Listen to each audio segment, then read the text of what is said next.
प्यारे दोस्तों, अगर आप बिहार डीएलएड प्रवेश परीक्षा 2024 की तैयारी अगर आप कर रहे हैं तो इस वीडियो को स्किप आप बिल्कुल भी नहीं कीजिए। इस वीडियो को आप पूरा देखिए, क्योंकि इस वीडियो के अंदर में मैं आपको सोशल साइंस की तैयारी कराऊंगा और इसमें महत्वपूर्ण जो है 12 क्वेश्चंस आपको रेडी करवाऊंगा, याद करवाऊंगा, जो कि बिहार डीएलएड प्रवेश परीक्षा जो पिछले वर्ष यानी 2023 में जो सब प्रश्न पूछे गए थे वही सब प्रश्न मैं लेके आ गया हूँ। क्योंकि यही सब ऐसे प्रश्न हैं जो कि आपको बार बार रिपीट होते हैं, बार बार आपसे सवाल पूछे जाते हैं। तो अगर आप बिहार डीएलएड प्रवेश परीक्षा 2024 की तैयारी कर रहे हैं तो आप बिल्कुल सही वीडियो में पहुंचे हुए हैं। आप इस वीडियो को ज़रूर पूरा देखें और आप इसे याद ज़रूर कर लें, क्योंकि इसी तरीके से जो प्रश्न है वो पूछे जाते हैं। और पिछले वर्ष में बहुत सारे बच्चों को तैयारी करवाया था, बहुत सारे वीडियोस मेरे अपलोड हैं, वो सब भी आप जा कर के देख सकते हैं। तो देखिए, भारत के पड़ोसी देश, स्थिति एवं स्थान के से रिलेटेड जो है कि 12 क्वेश्चन से लेके आ गया हूँ, जो कि बहुत ही महत्वपूर्ण हैं। तो चलिए एक एक करके स्टार्ट करते हैं। प्रश्न नंबर 1 में कह रहा है नेपाल की सबसे लंबी नदी है, यानी नेपाल की सबसे लंबी नदी कौन सी है? क कोशी नदी, ख करनाली, ग घाघरा या फिर घ गंडक। तो इनमें से आपको बतानी है सही ऑप्शन। तो दोस्तों, इसका जो सही ऑप्शन है वो हो जाएगा ऑप्शन नंबर बी, यानी कि कर्नली। ये जो है नेपाल की सबसे लंबी नदी है, आप इसे ज़रूर याद रखें। और दोस्तों, आप हमें कमेंट करेंगे कि आप में से कितने और आप मुझे ज़रूर कमेंट बॉक्स में कमेंट करेंगे कि आप इन 12 जो सवाल में आपको तैयारी कराया, इनमें से आप पहले से कितना सवालों के जवाब आप जानते थे, वो हमें कमेंट करेंगे। अब आइए अगला जो सवाल है कि नेपाल की सीमा भारत के किस राज्य से मिलती है? यानी नेपाल की सीमा जो है तो भारत के किस राज्य से मिलती है? नंबर क में है अरुणाचल प्रदेश, या फिर मणिपुर, या फिर सिक्किम, या फिर पंजाब। तो इन 4 राज्यों में से किस राज्य से नेपाल की सीमा जो है मिलती है, इसका जवाब बतानी है आपको। तो दोस्तों, इसका जो सही ऑप्शन है वो ऑप्शन नंबर सी, यानी आपका सिक्किम। सिक्किम एक ऐसा राज्य है जहां से नेपाल की सीमा जो है मिलती है। अब आइए प्रश्न नंबर हम लोग 3 को देखते हैं। प्रश्न नंबर 3 में कह रहा है भूटान में औसत वार्षिक वर्षा होती है, यानी भूटान में जो है औसत वार्षिक वर्षा कितनी होती है? आपका 350 सेमी, या फिर 300 सेमी, या फिर 250 सेमी, या फिर 380 सेमी। इसका राइट ऑप्शन ऑप्शन नंबर ग, यानी 250 सेमी, ये बिल्कुल आपका राइट ऑप्शन से है। दोस्तों, अगर आप हमारे इस चैनल में नए हैं तो चैनल को प्लीज़ सब्सक्राइब कर लेंगे, ताकि इसी तरीके से महत्वपूर्ण प्रश्न जो भी मैं आपको डीएलएड एंट्रेंस एग्ज़ाम 2024 की तैयारी में कराऊं वो आपसे मिस ना हो पाए और प्रत्येक दिन आप क्लास को अटेंड कर पाएँ। अब अगला प्रश्न है, किस पड़ोसी देश के पश्चिम में सिक्किम है? यानी किस पड़ोसी देश के पश्चिम में सिक्किम स्थित है? तो देखिए, नंबर 1 में है नेपाल, भूटान, बांग्लादेश, या फिर चीन।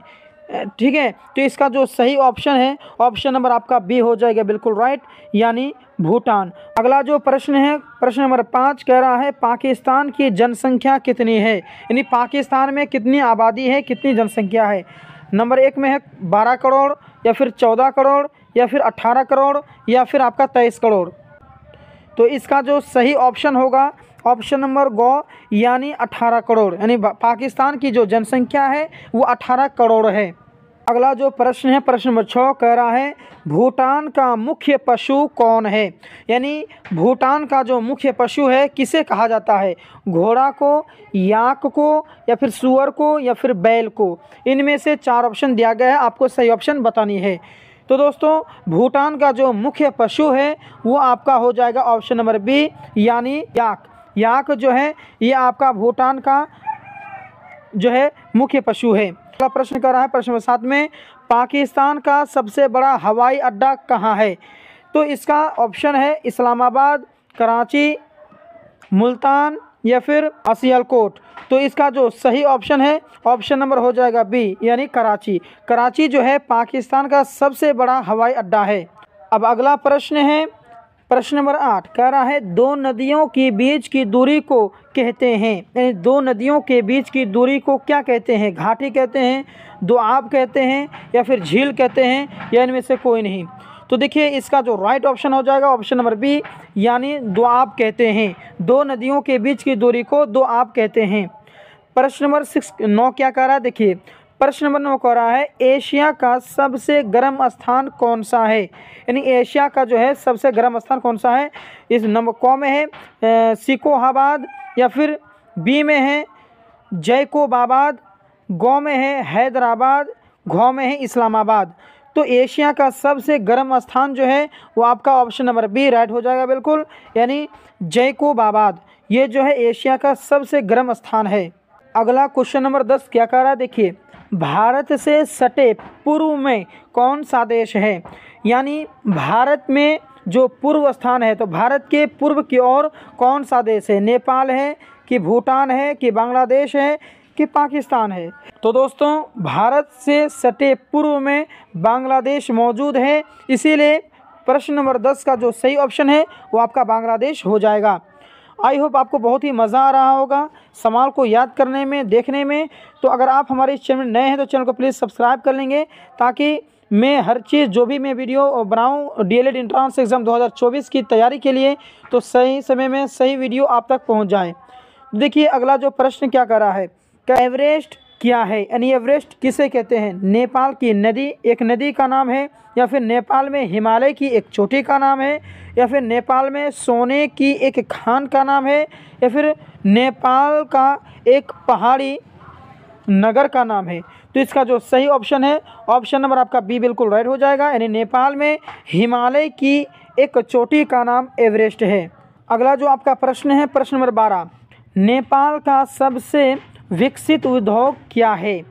क तांबा, या फिर ख सूती कपड़ा, ग कुटीर उद्योग, या घ पर्यटन उद्योग?